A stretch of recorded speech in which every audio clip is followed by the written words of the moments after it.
Now joined by K.T. Rama Rao. He is son of KCR. Thank you so much for being with us on the show this morning. Now there are some reports that suggest the centre is going to try and push for a presidential reference on the issue of Telangana. We do know that is a time-consuming effort. Really, what really is it that you will be? Is this something that you would possibly agree to?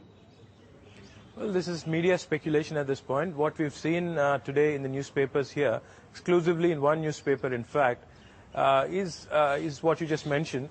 The meeting is scheduled to happen at 10:30 this morning, which is likely to get concluded in one and a half hours.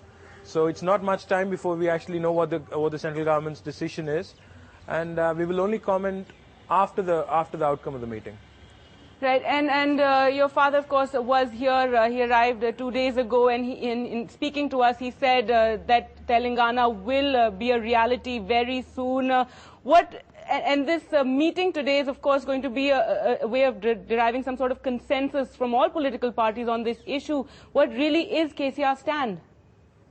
Well, I would like to remind you that the consensus had been arrived at on the 7th of December in the meeting that was convened by the Chief Minister of Andhra Pradesh in Hyderabad.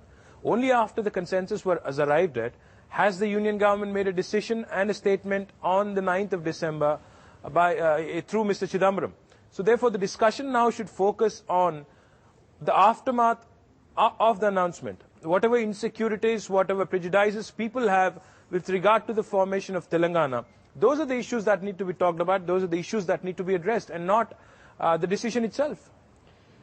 Right. Well, after that meeting that was held in Andhra Pradesh, of course, we saw all political parties, in fact, doing a complete bold-face, changing their stand on the issue of Telangana. But today, you've seen how the state is so deeply divided. We've seen so much violence in the state over this issue. Would you be open to Telangana being created even at the cost of Andhra Pradesh burning? I'd like to remind you once again that this whole theory that's being floated around in Delhi that a lot of parties have changed their stand is incorrect, except for the Praja Rajyam, which is headed by Chiranjeevi and which has no single parliament member. It is the only party that has changed its stand on the support to Telangana. But all the parties included, the Congress, the BJP, the Telugu Desam, are officially still committed to the formation of Telangana, unless they state otherwise in the meeting today. Therefore, to rush to a conclusion saying that all parties have done a volte-face is not right. And the second thing with this whole situation being dubbed as a law and order situation, we don't agree with it, because this is not a new demand. This is a demand that has been made by the UPA government. This is a promise that has been made by the UPA government in the 2004 election. All the government is now doing is, all is trying to do is to live up to the promise it made to the people in 2004. But we've seen so many protests. Even today, there are protests both for and against Telangana. And the Home Minister Chidambaram did say they have to hold meetings to arrive at some sort of consensus, some sort of action that's agreeable to all. Wouldn't you agree with that? You can't rush into anything at this point. That's why we are here in Delhi for talks. And so you would be opening, because if it's going to be a discussion, there's going to be some give and take on the issue. There are many options really ahead of the centre, which again we're hearing in various media reports. And would you be open to those various options?